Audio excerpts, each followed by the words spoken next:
Good evening and thanks for joining us. I'm Bruce Frisco. It is Wednesday, the 25th day of March. This is CTV News.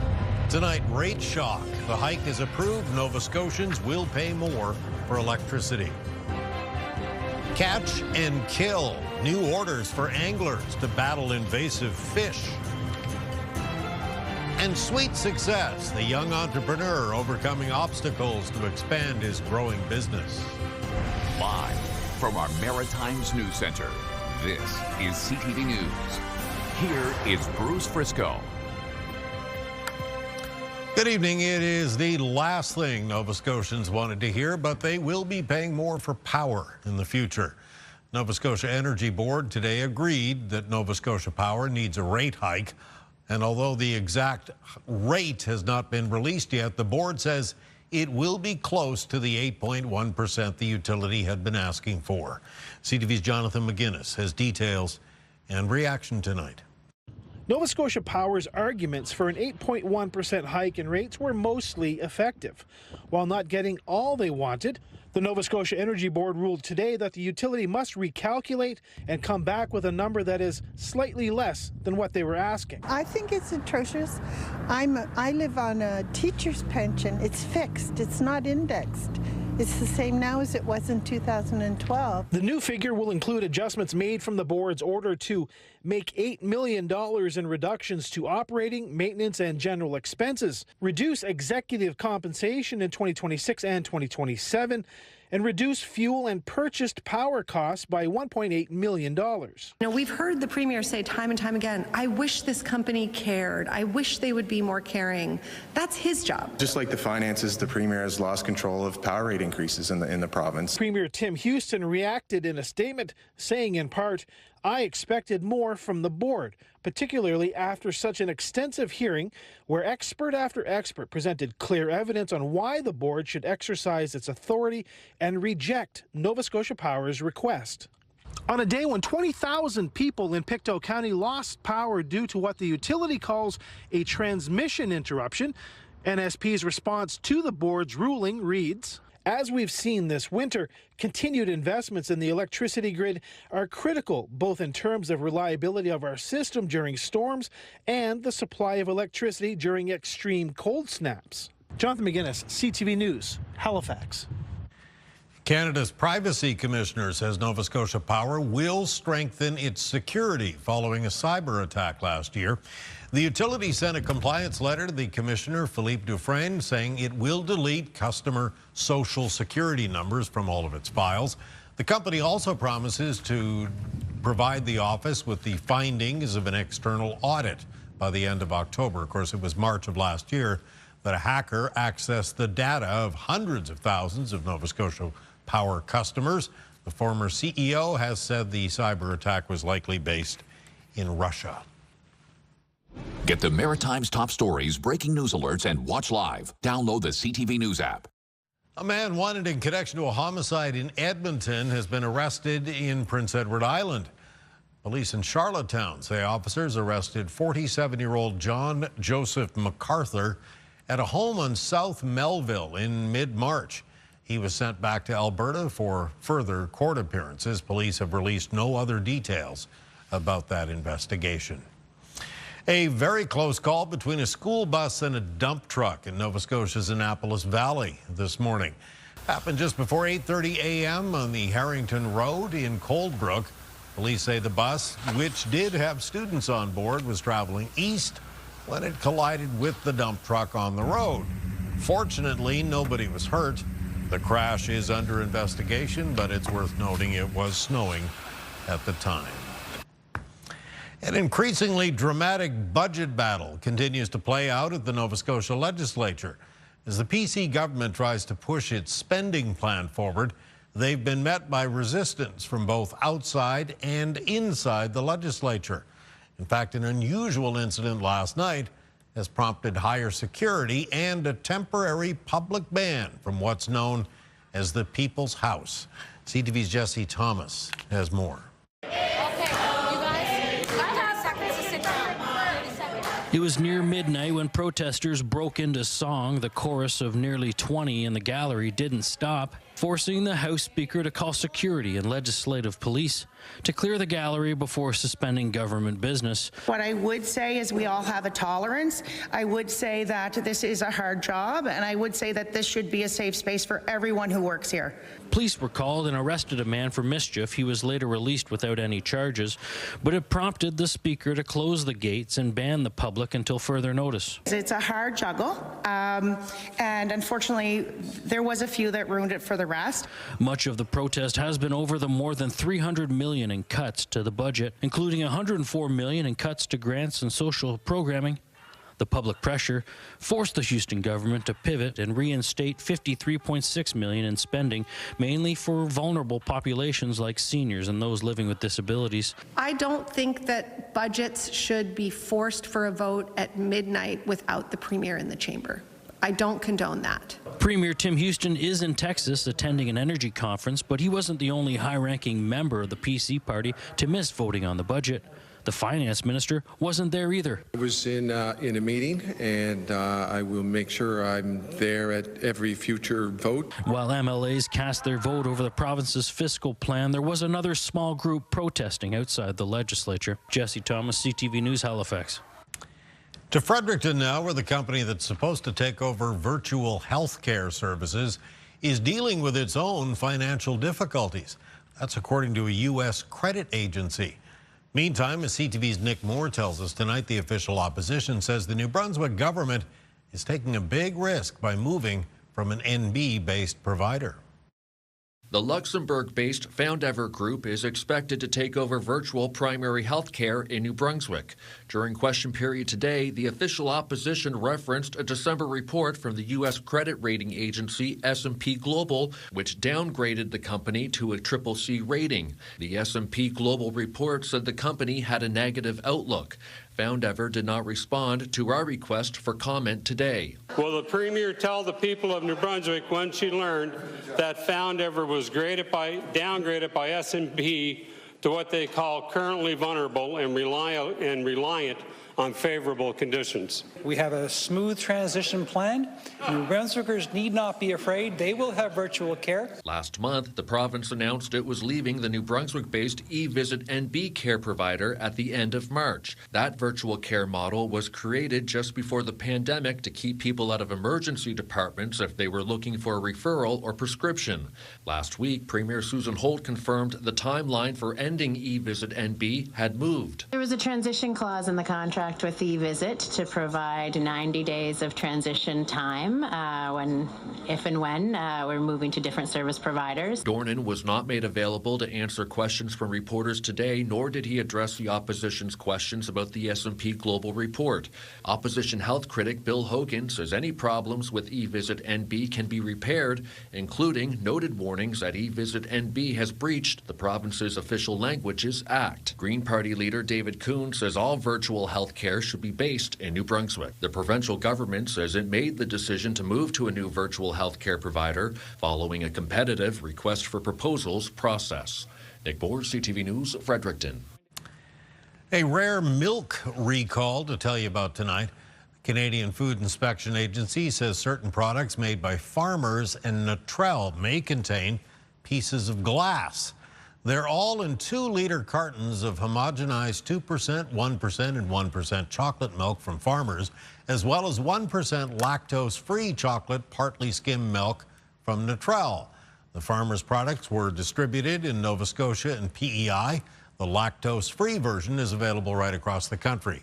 Best before dates range from March the 24th to April the 6th. If you've got any of these in your fridge, you probably want to throw it out or take it back to the store. Ottawa is implementing a sizable increase in the allowable Elver catch this year. The quota for juvenile eels is growing by 22%. Officials cite evidence of a healthy Elver population and the success of last year's relatively peaceful season in Nova Scotia and New Brunswick. You'll recall the fishery was shut down in 2024 after illegal catches driven by soaring prices led to violence and arrests. Buyers reportedly paying up to $5,000 a kilogram for Elvers at the time. A new push to untangle one of the most congested road networks in Nova Scotia. The province and HRM are teaming up in a major review of how people move through the peninsula. They're looking for solutions that actually work.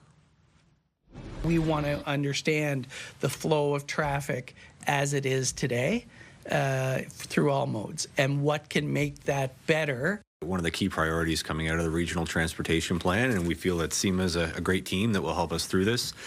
So we're excited to get the ground, hit the ground running, and see the results over the next 12 months. Officials say they'll be seeking plenty of public input for this study from drivers, transit users, and businesses. Still to come tonight, Kaylin's full forecast, and we'll examine what has been a pretty spectacular ski season around here, and it's still going. Coming up next, though, gone fishing. A change like this is only effective if people know about it. It's a new strategy that counts on anglers to help control invasive fish. That's next. Stay with us.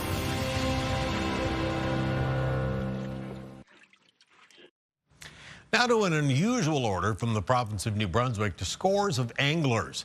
The next time they reel in a fish that is considered invasive, they're being told to kill it rather than throw it back in the water. The catch is that list varies depending on where you're actually fishing. Here's CTV's Avery McRae.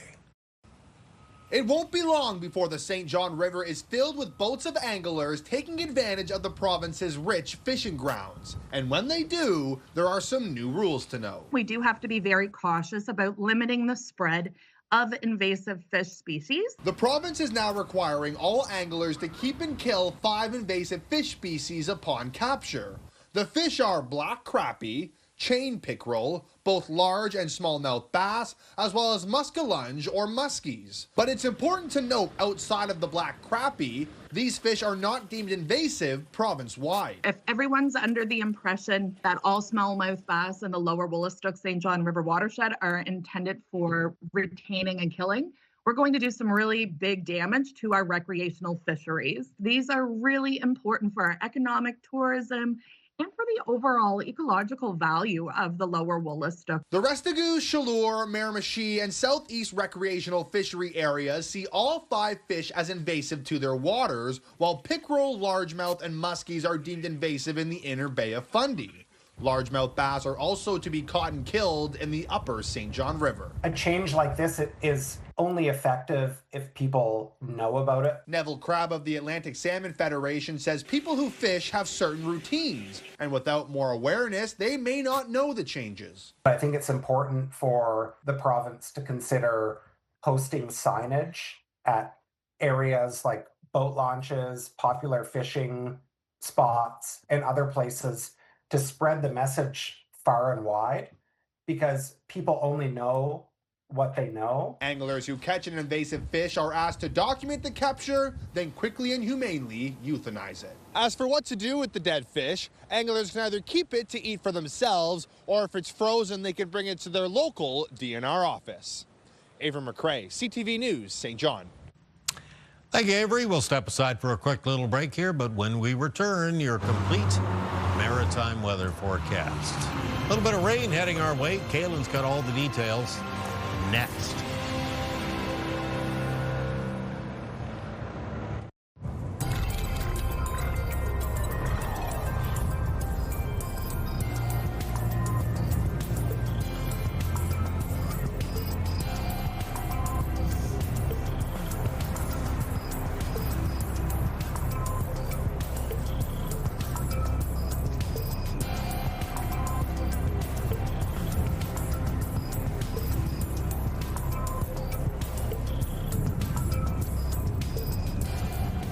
Wednesday night, 25th day of March, and I guess we're going to need the umbrellas and the rain boots tomorrow. Yeah, that's right. And I have to mention the snow word as well with this next weather system. But this one looks like for most of the Maritimes, it'll be a pretty quick change from snow over to rain. So hence Bruce with the umbrella advice and maybe the rain jackets as well. Let's take a look at our weather system map. So our next weather system is a low pressure system, basically developing through the Great Lakes, and then it'll make its way across southern Ontario into southern Quebec Quebec, Maine, and then crosses New Brunswick on Thursday up into the Gulf of St. Lawrence. Taking a look at the timing of it, we're already starting to see the cloud cover from that weather system increase over the Maritimes, so that will continue as we move through the remainder of tonight and into early Thursday morning. Speaking of Thursday morning, snow initially falling across much of New Brunswick, except already mixing with some rain down around the Bay of Fundy coastline. Southwestern areas of Nova Scotia will also start the day with snow turning over to rain. And this is a fairly fast-moving weather system, so as we make our way from the morning into the afternoon, that snow turning over to rain mix reaches Prince Edward Island and eastern areas of Nova Scotia. Now, in a lot of cases, the snow shouldn't amount to much more than maybe a couple of centimeters before the change to rain, drizzle, and fog. There are some exceptions, though.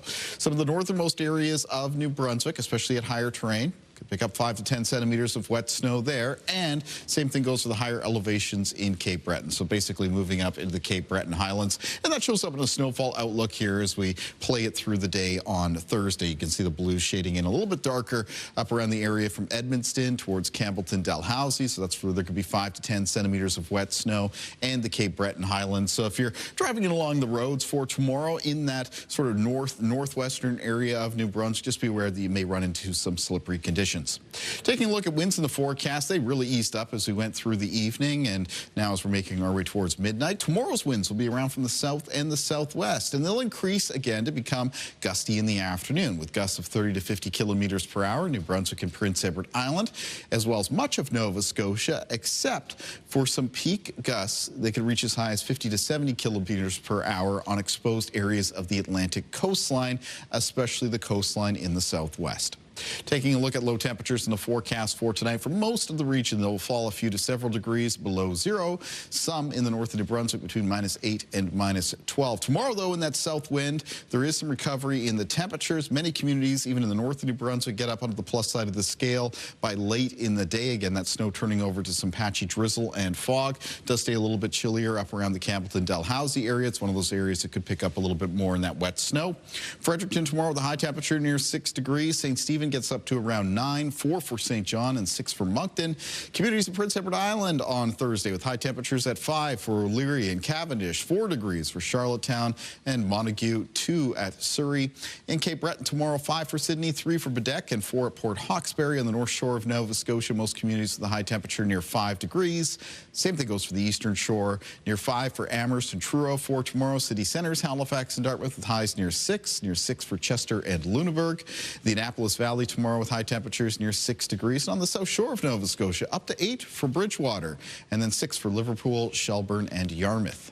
In the extended forecast, even though temperatures come up a little bit in the southerly wind on Thursday, and behind this weather system, there's a cold front, and the temperatures really come down Friday night into Saturday. Cold start to the weekend for the Maritimes. There's a chance of flurries on Sunday. Some further flurries in the forecast late in the day on Monday for New Brunswick. A mix of sun and cloud for Tuesday and Wednesday with a chance of flurries.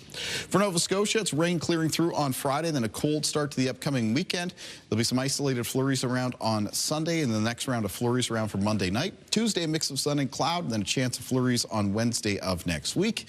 And for Prince Edward Island, temperatures getting colder Friday night into Saturday, remaining chilly on Sunday with a chance of flurries. After that Monday night, some more flurries expected. Chilly temperatures for Tuesday and Wednesday of next week, and a further chance of some flurries both of those days. Bruce. All right, thank you, my friend. Wake up weather is still to come. We're going to step aside for a quick little break, but come on back. Hope you do too.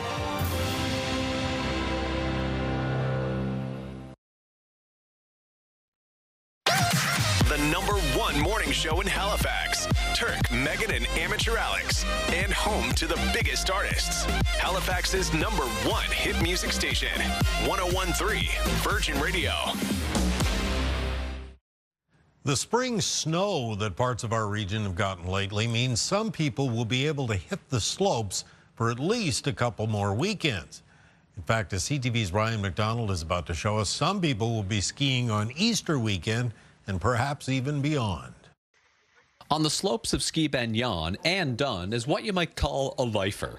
It's been a fabulous season, one of the best we've had in many, many years. And again, I'll say it's our happy place, and I know I'm not alone. So this is the latest we've been open in the last probably 4 years. Last year, the mountain in Banyang closed in the middle of March after being open for 64 days. But for this winter season, today was day 75. We were up about 10% in our memberships, so we'll put a big push on for our April early bird sales, and you know, we're going to get things ready for next season. At Smoky, we have better conditions than at the beginning of the year. A couple of hours away at Ski Cape Smoky, they don't plan on putting the poles away until nearly a month from now, April 20th. And it seems always that we run out of people before we run out of snow, if you follow my drift. Powder-related puns aside, the general manager of Cape Smoky, who is also in charge of Ski Martok on the mainland, says Easter weekend will be a big one there, with the hill celebrating its 60th anniversary with some special events. DJs, rail jam, slush cup, and fireworks. So that's gonna be something. Ryan McDonald, CTV News, Banyang, Nova Scotia. Thank you, Ryan. We'll take one quick little break here, the last one tonight. Coming up, meet a young entrepreneur with his own brand of gummy bears. First, though, it's your wake-up weather. Here's a live look at Fredericton on this Wednesday night, just about Thursday morning. -4 right now in the Elm City. Stay with us. Be right back. Okay, Thursday morning now, 26th day of March, and we're going to need the umbrella and the rain boots and the what do you call those yellow raincoat things?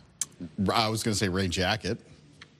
What, Southwester? Southwester, that's Southwester? Sure, yeah. Okay, all right. Yes, that would certainly be appropriate weather wear for tomorrow. I guess the other thing to mention is you might want to make sure you have your car lights on in the morning as well, because there will be some precipitation coming down for the Maritimes. In most cases, it'll be snow turning over to rain, drizzle, and fog. However, as we talked about earlier, there may be some wet snow that adds up a little bit more in some of the northernmost areas of New Brunswick, as well as the higher terrain in Cape Breton. Bruce. All right, thank you, sir. Well, Rory Fox was only 13 years old when he decided to create his own brand of healthy protein gummy bears. Now, at the age of 17, the budding entrepreneur has faced many challenges to expand his business, and he's met every one of them head on. CTV's Mike Lamb has his story tonight. My name is Rory Fox. I am 17 years old, and I founded Swole Bears 3 years ago. I was always really big into the gym, and I played competitive baseball, so I knew eating healthy would be important. So I thought to myself, what can I create that people in the gym would love that I can stand behind? So I had the idea to create something that everyone loves. Candy, but with what we need, protein. That's where Swole Bears came to life. I found out what you need to make gummy bears, and I made all sorts of substitutions. I got rid of the glucose and used honey. I started doing small batches in my house, just 4-bag batches, and then send to my friends at school and at the gym. After 11 months, I finally figured out my recipe. I did over 800 test batches, trying to nail the flavor, texture, and sweeteners. I got my new packaging in. I got all the certifications back that I needed. I launched into 30 retail stores, and now I'm looking at launching into Popeyes and Sobeys. Yeah, it was really difficult because business was everything to me. I was working super, super hard on it, and it started to finally grow when I launched my online store and the retail was going well. And for it to all shut down, it was really, really difficult. It was a big setback, and I got discouraged, and I didn't really know if it was possible. I had some people that were really encouraging me and supported me to keep going. Even after failing, I knew it was possible, and I just stuck with it. I got accepted to Entrepreneur of Impact, which is an event hosted by Damon John, one of the guys from Shark Tank. It's basically a bunch of entrepreneurs around Canada, United States. They're competing for $25,000. Winning this challenge would be super big for me. Having an extra $25,000 helped me be able to hire more people that can really scale this business. I'm working 20 hours a day right now, and I'm maxed at what I can do, so having a few extra hands would be a big help. I'm hoping to grow this company to something big one day. I want to be in multiple countries and be in all the big box retailers and be the face of protein gummies. Isn't that something? Congratulations to Rory. Okay, that's your late news tonight. If you joined us late or you'd like to take another look at any of our stories tonight and a whole lot more, ctvnewsatlantic.ca is your home for news. I'm Bruce Frisco. Thank you for staying up late with us tonight. Have a good evening. We sure hope to see you again tomorrow.